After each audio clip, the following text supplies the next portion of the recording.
이번에 만들 전은 전 요리의 꽃, 육전입니다.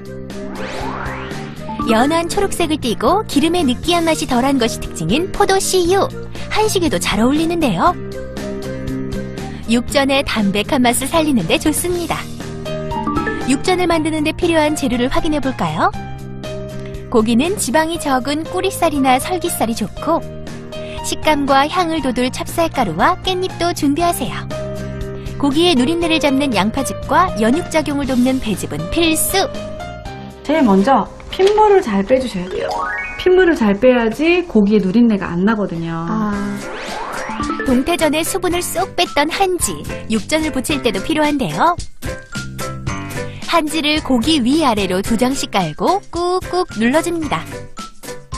종이 타올이나 한지로 빼주시면 되는데 종이 타올은 간혹 이렇게 뗄 때 고기에 막 이렇게 붙을 때가 있어요. 근데 이거 한지는 잘 떨어지거든요. 네. 그렇다면 한지의 흡수력은? 이렇게. 네. 핏물이 쏙 빠졌죠. 네. 고기를 칼끝으로 콕콕 두드리면 구울 때 고기가 오그라들지 않고 육질도 부드러워진다고 합니다. 잘 다듬은 고기는 양파즙을 넣어 누린내를 제거하고 배즙을 더해 고기를 부드럽게 만듭니다. 이때 간은 강하게 하지 않는 게 좋습니다. 양념이 잘 배도록 조물조물 무치면 육전 부칠 준비 끝! 누린내도 한 번 더 양파가 잡고 배가 이제 연육작용을, 과일 같은 건 연육작용을 하거든요. 네. 그래서 소고기는 배가 좋겠죠. 이번엔 튀김옷을 만들 차례입니다. 쫀득한 찹쌀가루에 깻잎과 통깨를 넣고요. 달걀물이 잘 묻을 수 있도록 소고기 앞뒤로 찹쌀가루를 골고루 발라줍니다. 육전의 쫄깃한 맛은 바로 찹쌀가루에 있어요.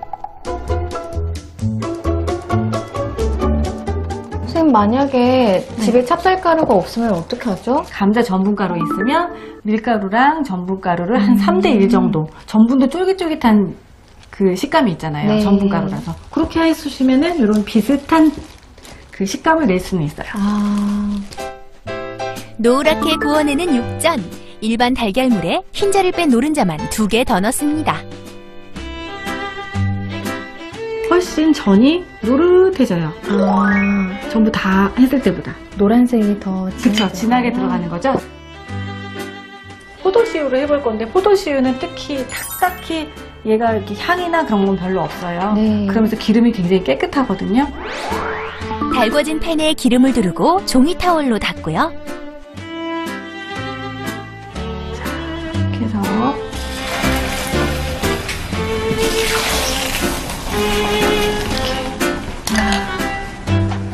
만약에 이렇게 밀가루가 좀 덜 묻은 게 있다. 그럴 때는 숟가락을 이용해서 이렇게 덧발라 주시는 방법도 있어요. 전 위로 핏물이 배어나올 때가 중요한데요. 핏물이 이렇게 배어오면은 밑에는 지금 익으면서 위에가 이제 밑에가 익어 올라오는 거거든요. 그러니까 그럴 때 이렇게 핏물이 살짝 올라오면 그때 뒤집어 주세요. 그러면 어떻게 해요? 노릇노릇하니 괜찮죠? 네. 이렇게 뒤집으신 다음에 그때 이제 기름을 살짝 둘러주세요. 네. 이렇게. 꽃잎처럼 화사하게 핀 육전. 노릇하게 붙여졌을 때 접시에 옮기세요. 혀 위에서 사르르 녹는 부드러운 고기 맛이 일품. 홍고추와 깻잎으로 모양을 내니 훨씬 먹음직스럽죠. 아까 냄새만 맛있게 했는데 네. 자, 육전은 또 어떤 맛일지.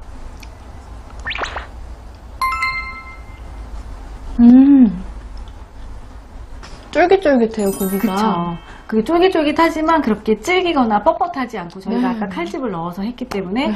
또 우리가 아까 깻잎 송송 썰어 넣었잖아요. 네. 그 깻잎 향도 살짝 나면서 이 향이 지금 아까 그 깻잎이구나. 그렇게 해서 어우러지면은 이 육전도 되게 그 씹는 묘미가 있는 전이거든요. 네. 네 번째 전은 바로 녹두빈대떡. 최근 가장 많이 사용하는 기름 중 하나인 카놀라유. 담백한 맛과 더불어 발연점도 높아 다양한 요리에 두루 사용되고요. 여기에 몸에 좋은 오메가3가 풍부한 들기름을 섞어서 사용할 예정인데요.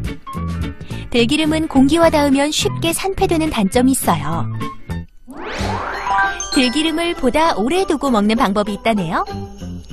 들기름을 작은 갈색병에 나눠 담아 냉장고에 두고 하나씩 사용하면 끝까지 신선하게 사용할 수 있고, 갈색병에 들기름을 80%만 담고 빈 20%의 참기름을 섞으면 유통기한이 늘어나 들기름을 오래 두고 먹을 수 있다네요. 보통 들기름은 한 1년 정도 두고 먹을 수 있는데 참기름은 2년이잖아요. 네. 제가 볼 때는 제가 이렇게 해서 먹어보니까 한 1년 반에서 거의 2년 가까이 두고 먹어도 괜찮더라고요. 네. 녹두 빈대떡 맛있는 만큼 재료도 다양합니다. 기름은 들기름과 카놀라유 두 가지를 준비하고요. 재료는 기호에 따라 더 넣어도 좋습니다. 쫀득한 맛을 살리기 위해 찹쌀가루를 준비합니다. 지금 보면은 이 생녹두거든요. 이게 한번 껍질을 벗긴 거예요. 살짝. 원래는 초록색인데 거피를 한 녹두를 2-3시간 불리면 이렇게 오동통하게 잘 불어요. 네. 녹두를 불리기까지 시간이 많이 걸리니 전 부치기 2-3시간 전에 미리 불려두세요. 이 불린 거를 손으로 이렇게 비벼가면서 지금 껍질이 동동 떠오르는 거 보이시죠? 네. 흐르는 물에 비벼가며 씻으면 더욱 쉽습니다. 그 다음에는 이제 믹서기로 좀 갈아주시는 게 좋아요. 네. 불린 녹두에 물을 조금 넣고 서너 번에 나눠 곱게 갈고요.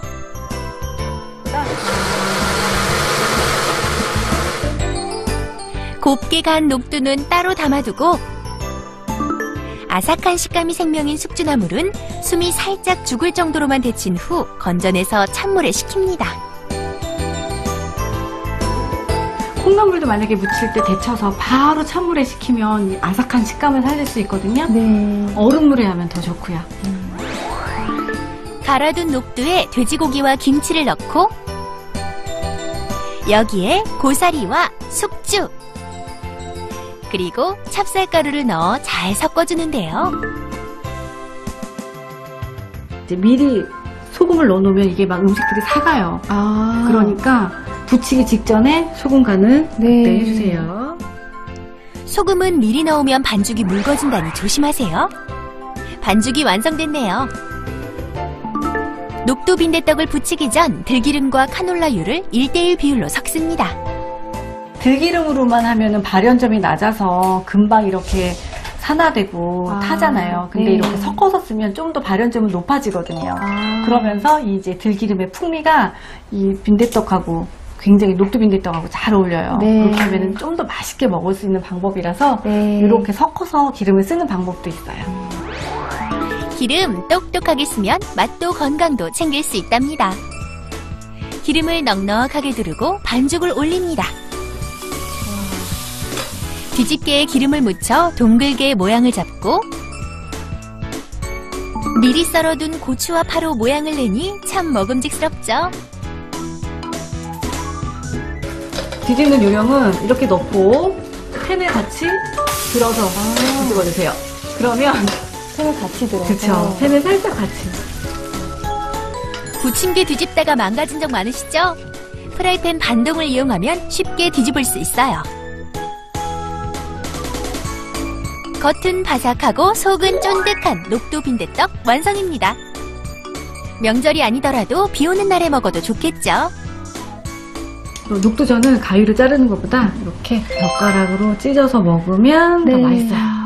그럴게요. 들기름으로 부친 빈대떡의 맛은 어떨까요? 어때요?